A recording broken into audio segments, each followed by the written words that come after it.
Moving on to our next session now. It's been most demanded subject, by all our learners as well as partners and some of our clients as well. So here we have it for you. Ask the experts about cryptocurrency. Please join me in welcoming Mr. Ross Stephenson for this session all the way from Malaysia. Hi, everybody. Welcome, Ross. Hello. Hi. Thank you so much for the lovely welcome, Maya. It's a pleasure to be here. The time in Malaysia is 8:36 p.m. What time is it over there in India? It's just about past 6. Just about past 6. Okay, fantastic. Yeah. So I'm just going to share my slides. Just let me know, Maya, Yes, if you can see my slides. I can, Ross, just allow me to introduce you. We can hear you and we can see your presentation as well. Fantastic. Ross is the community and education lead at Luno, which is an independent operating subsidiary of the digital currency group, the most active investor in the digital currency industry, including market leaders such as Coindesk, Genesis, and Foundry. Ross is an avid crypto educator, an entertainer, and a psych enthusiast, and an experienced individual with a demonstrated history of working in the education management industry. We are so happy to have you here, Ross. Now let's hear from Ross about cryptocurrencies. My absolute pleasure. Thank you so much, Maya. Let me just get my screen ready and then we'll get this show on the road. Thank you so much for inviting me. It's always a pleasure and an honor to be able to share with young minds and, students about cryptocurrency, because indeed, as Maya has pointed out, this is indeed the hottest topic at the moment. So thank you so much for the introduction. Indeed, I work full-time at a place called Luno. I'm currently in Malaysia, but it's always a joy to share with people around the world. I know the first question that everybody has is not about what is Bitcoin, but whether my hair is real. And I can confirm, ladies and gentlemen, my hair is indeed real. The last time I visited India, my relatives also were shocked. They didn't believe it. But anyway, let's get to the fact of the matter, right? We're here talking about cryptocurrencies, but I must make something very, very clear, ladies and gentlemen. What I'm sharing today is not considered financial advice. What does that mean? That means I'm going to be talking about Bitcoin and Ethereum and other things like that, but that does not mean that you should buy, neither does it mean should you sell. So anything that I say today, take it as simply educational knowledge, but not financial advice. You are responsible for your own financial decisions.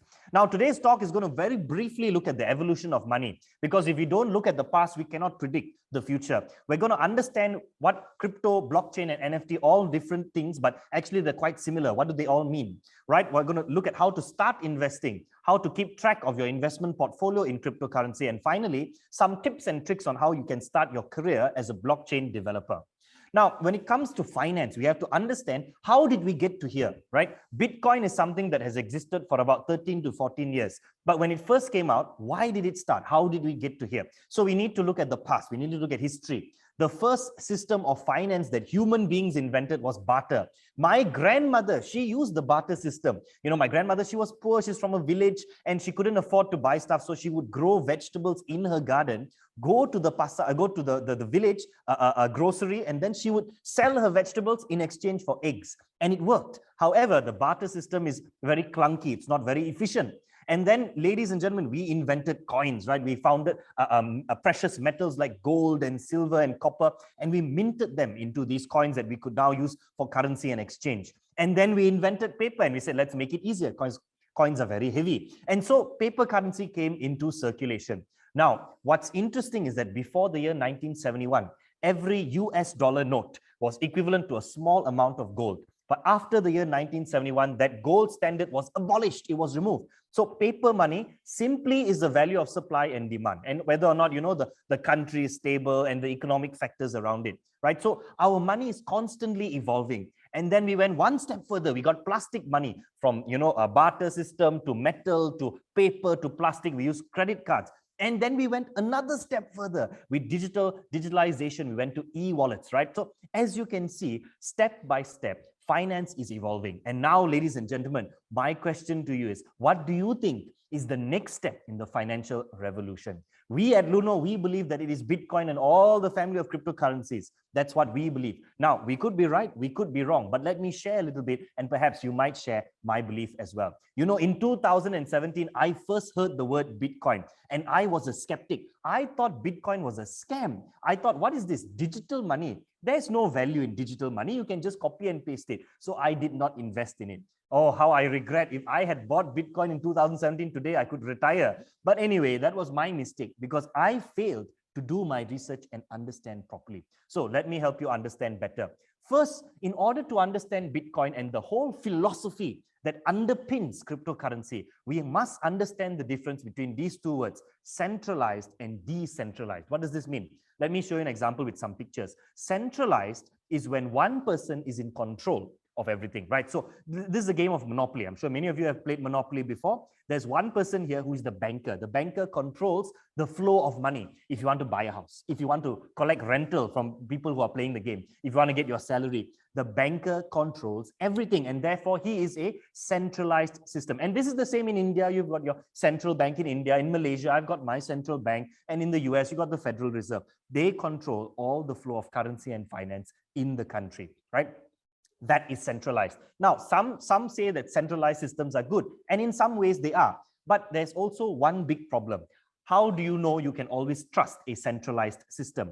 You see, in the year 2008, for those of you who might remember, there was an economic crisis, right, caused in US due to over leverage of loans and all that. It was a very, very terrible crisis, and it was all because banks and institutions were not responsible with people's money. So that can be the challenge of a centralized system. Can you trust the people who are in charge of your cash? Now, decentralization, the whole philosophy of cryptocurrency is to take power away from a central authority and give it to other people, right? So a good analogy is here.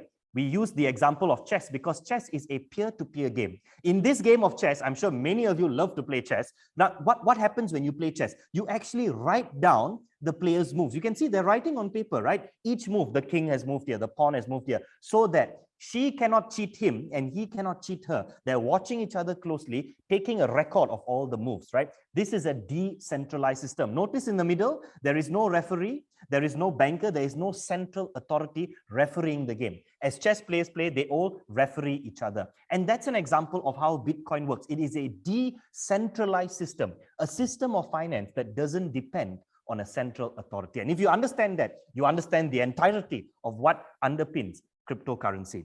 Now, there are a lot of words and buzzwords that we see in the crypto world: cryptocurrency, blockchain, NFTs, and I find people often get mixed up, right? And so I'm going to present them to you using an analogy. So let me show you my car analogy. I want you to think of the word blockchain as a car engine, right? The internal combustion engine. This is the technology. You insert this technology and on top of it, you can build a car. The car here represents different types of cryptocurrencies, right? So blockchain is the technology which powers cryptocurrencies, and NFTs, which stand for non-fungible tokens, are actually a type of crypto, but it's very specific. Just like how a car key is very unique, right? My car key opens my car. Your car key opens your car, right? So NFTs refer to a very unique token that is on top of the blockchain, right? So think about this analogy whenever you get confused. Blockchain is the technology. Crypto is built on top of the blockchain technology. NFT is also a part of this. However, NFT refers to something that's unique on the blockchain, whereas crypto is something that is fungible. It's not unique, right? If I own Bitcoin and you own Bitcoin, my Bitcoin is indistinguishable from yours, right? If you have a rupee and I have a rupee, our rupees are indistinguishable, but they're exactly the same. But if you own an NFT, your NFT and my NFT are completely different. They're using the same technology, but they're different things, right? They're unique, different things on top of the blockchain. So if ever you get confused, try and imagine it in this way. Now, let me show you a real life example. So there's something known as the Ethereum blockchain. And many of you were talking about Python and Java in the previous talk just now from Mr. Yadav. And you have to use coding and programming knowledge in order to use, or rather in order to build upon the Ethereum blockchain. So there's the blockchain. This is sort of like the network, right? The car engine. And on top of it, you can build a variety of different crypto: Mana, Link, Polygon. And in fact, Polygon, this one over here, this purple one, Polygon, or as it was formerly known as Matic, was actually invented in India. It was created by Indian developers. So you should be very proud, right? It is incredible, the amount of development that's happening at breakneck speed. And all of you at the cusp of the financial revolution. So, be excited about it. And so you build the crypto on top of the blockchain. At the same time, you have NFTs. Oftentimes, NFTs are depicted as artworks, but there are many other manifestations of NFTs. Art is just a very popularized one, but there are many other ways you can use it. All of them together fall under the giant umbrella of decentralized finance. So I hope this analogy helps you understand and see the differences and also the similarities between the blockchain, cryptocurrencies, and NFTs. Now, is Bitcoin legal in India? That's the big question. So, ladies and gentlemen, I love interacting with the audience. Can you guys type into the chat, is Bitcoin legal in India? Just type yes or no. Just yes or no. What do you think? You can just type it out, or you can think about it in your head. I see a few comments coming in. Yes, yes, yes, yes. Is it legal or illegal? So many yeses are coming in. Abhishek says no. Moses says it's being contested. Okay. I think it's a yes and it's a no. Depends on who you ask, and it depends on what point of view you want to take. Karan said it's unregulated. Karan, you've hit the nail on the head, right? Indeed, Bitcoin is currently unregulated in India. However, that doesn't mean it's illegal, right? So let me clarify with some articles, right? Just to show you what has happened in the time. So India at first wanted to ban private cryptocurrencies and launch an official digital currency, right? Following a warning by Narendra Modi. Now, at first, the Indian government was not so keen on crypto, so they wanted to ban it. They were not so keen on it. But look at the bottom here, right? In December, they said no crypto ban in India. SCBI will reportedly be pulled in to regulate the sector. So the narrative has shifted. At first, India was, a little bit cautious. They're saying, no, let's just ban. We'll release our own Indian cryptocurrency. And then they said, no, we can't ban it because, as you know, as I said earlier, just like the example of chess, right? It's decentralized. The government cannot control cryptocurrency. They can attempt to ban it, but in order to get rid of it, you need to get rid of the entire internet system. And that's practically impossible, right? So they decided they can't ban crypto, so let's regulate crypto instead. And that is still very much in the works. So is all crypto activity banned in India? No, the answer is cryptocurrencies are not banned in India. In fact, they have never actually been banned in India. There was just some confusion between the Reserve Bank and when they're talking to the various other banks, because they issued a warning and they issued their statements in a way that made the banks get very scared. And it became very difficult for you to use your money from the bank and go and buy cryptocurrencies. But I can really show you, cryptocurrencies are not banned. However, I also must say this disclaimer. Even though they are not banned, unfortunately, they are also not considered as legal tender. So what does legal tender mean? It means if you go to the shop, right, you want to buy your chai, you cannot use Bitcoin to buy it, right? Because the government does not officially recognize as legal tender. However, if the chai uncle wants to accept your money, that's okay. You can give him the Bitcoin. He can be very happy with it, right? So that's up to you and the uncle to decide, right? But legally speaking, you cannot enforce the use of Bitcoin at the moment. However, things might change, right? Things might change. Now, how can you get started? I talked about Bitcoin. I talked about decentralization. Now I really want you to understand that, the best way is to actually experiment a little bit, right? That's how I learned. If I didn't dip my toes into the water, I wouldn't be swimming in it either, right? I would be afraid. And for those of you who have never tried, I would highly encourage you to get started somewhere. Now, there are some of these platforms, I believe, in India: CoinDCX, ZepPay, CoinSwitch, UnoCoin, and Wazir. Now, I must make a quick disclaimer. I'm not currently staying in India. I'm currently in Malaysia. So I don't use any of these platforms. I use Luno because Luno is regulated in my country. If possible, wherever you are, whether you're in India or out of India, please find a local regulated exchange. Why do you do this? Is because some of these exchanges, they may be a bit shady. There are many scams out there, fake exchanges. So you have to be careful, right? Use exchanges that the majority of people use, and perhaps you might find a little bit of safety in numbers, but just be aware and be careful. Do your research, check out their websites, make sure that their team is all clear and you know what they're doing, because it's always best, if you can, to find a regulated exchange. In India at the moment, I believe regulations have not fully come into effect. However, it's going there, right? It's heading in the right direction. So I'm happy to see that India wants to regulate cryptocurrencies, because that means that they consider them valuable, right? If cryptocurrencies were a scam, if cryptocurrencies had no value, the government won't waste its time regulating it, right? They're regulating it because they can see there is value. People are interested. It may take some time, so do be patient, but hopefully with more time and research, things will become brighter. But these are just some examples where you can get started. Now, after you've gotten started, you also need to keep track, right? You can't just be buying, selling, and not know what you are buying, what you are selling. So you need to keep track. Now, here are some examples of crypto portfolio trackers that you can use. And many of them are free. Ladies and gentlemen, there is so much free information when it comes to crypto. People are willing to share everything on Twitter, on Telegram, on Discord. Please learn as much as you can. Absorb like a sponge, just like my hair absorbs everything in the room, absorb. cryptocurrency knowledge like a sponge. You can use apps like CoinGecko, Blockfolio, CoinMarketCap. Here's an example on the right side here.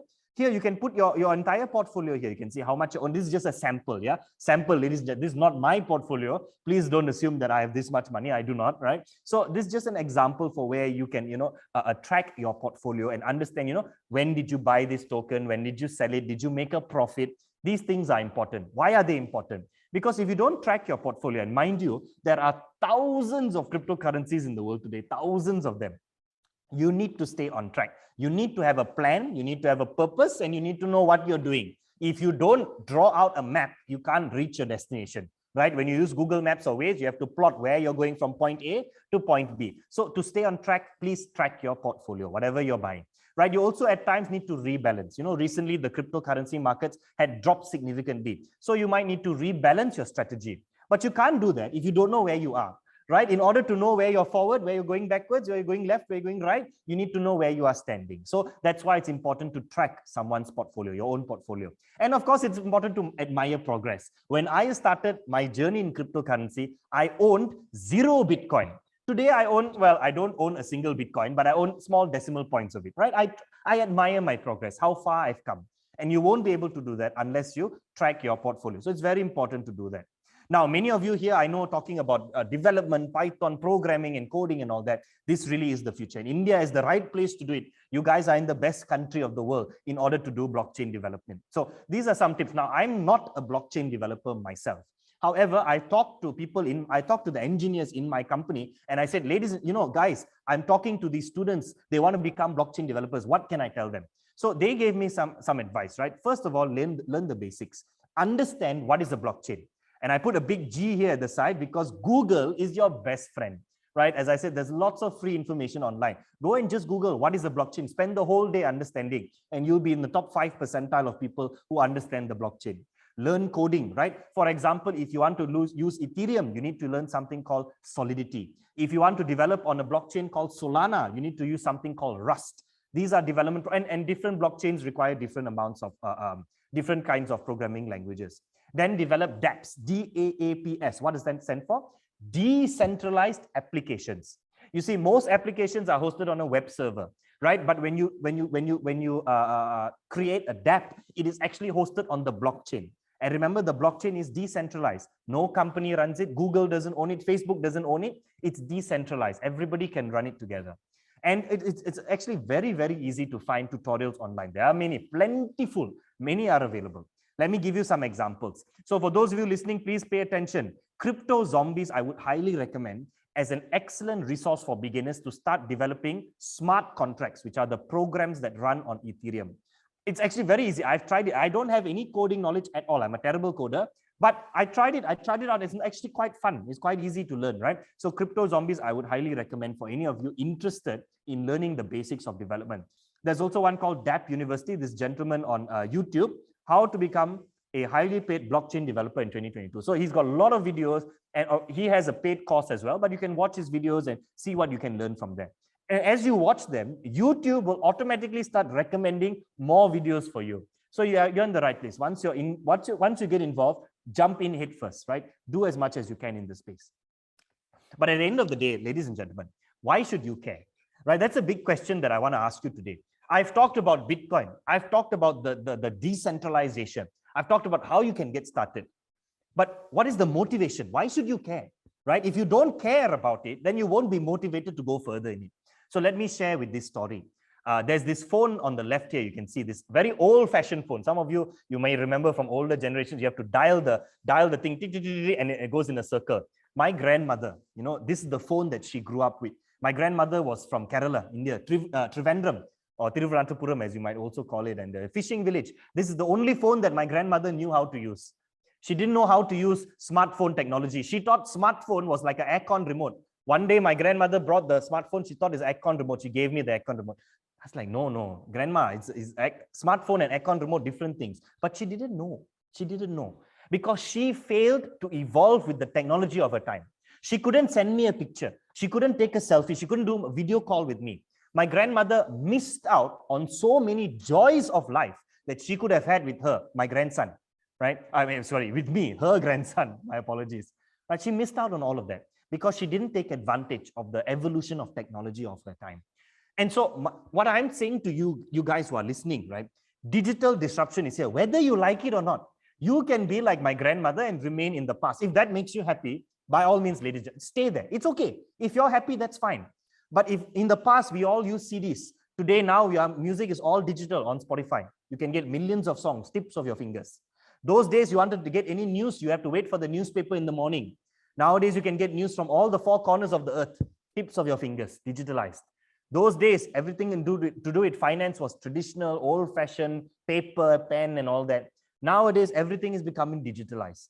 If your entire world becomes digital, shouldn't your finance become digital as well? That's the question I leave with you today. Okay, ladies and gentlemen, I'm done with my presentation. I hope you guys have enjoyed it so far. I now open it for a time of a question and answer. Question and answer. So I think we have one question from Moses, which is almost like representative of the audience that we have here as well. So Moses, over to you to share that question with Ross. Ross, thank you. I mean, brilliant. I mean, the clarity that was needed is amazing. Just a couple of things. Since Bitcoin, it's a little more clearer in the countries that you're in than it is for us. So just two things which will sum it up, I think, for almost all what they've been asking for. Yes. One, how is this going to be? Is this going to be taxed as we look at things? Right. That's one. And how is crypto regulated? So I really want to know, how is it going to be regulated? Yeah. So these two basically will sum it up to understand what is it for us. Fantastic. Okay, let me try and give you a general answer, because as we know, India has not fully regulated cryptocurrency, right? So I can share examples from Malaysia. Maybe India will follow our model, right? In Malaysia, it's slightly different. In Singapore, it's slightly different. In US, it's slightly different. But in general, it works like this. So let's say I don't have a. Let's say you have a Bitcoin. Let's say I'm holding a Bitcoin. You imagine this Bitcoin. As a regulator, I have to decide: is this a currency or is it an investment asset? Is it a security, right? So in Malaysia, Bitcoin is not a currency. Our bank has told us Bitcoin is not currency. We don't accept it as currency. However, Malaysia accepts it as an investment asset. We call it a security. So it's regulated as a security. If you invest in it, you don't get taxed, right? If you invest for long term, you don't get taxed. However, if you are a crypto trader, now the difference between an investor and a trader is an investor is always long term. You buy it for 5 years, 10 years down the road. A trader, every day you're looking at the charts, go down, buy, go up, sell, go down, buy, go up, sell, up, down, up, down, up, down. If you are an active trader and you're earning profit, what you're doing is like a business activity. Right. That is taxable, right? Because you're running a business to get profit, right? From trading. Trading is like a business activity. You get tax, you declare your profit to the government, and you should be fine. So don't be afraid of paying tax. I always tell people, I pay my tax because I don't want to get in trouble with the government. There are only two certainties in life: death and taxes. So please pay your taxes. Now, when it comes to regulation, it's just those two things. Is it a currency or is it an investment? And that is up to your government to decide. Yeah. Awesome. Thank you. Thank you, Ross. I mean, I got a clarity of mine. If anyone else has a question. I think there are a few in the chat as well. There's, yeah, Ross, I'm just going to go through the chat and see if there's anything in the meanwhile. If you can pick any that you want, I mean, you can do that as well. Sure. So I see one by someone said, does Binance app authentic? Biswaranjan Jena was asking, is Binance app authentic? Yes, Binance is a company, it's the biggest crypto exchange in the world. However, it is not regulated in all countries, right? So it's just an international company. I would caution you if you want to use it, right? It's just you have to bear the risk on your own because it's not regulated. So you just be careful if you do choose it, but it is an authentic app. You can find it on the App Store.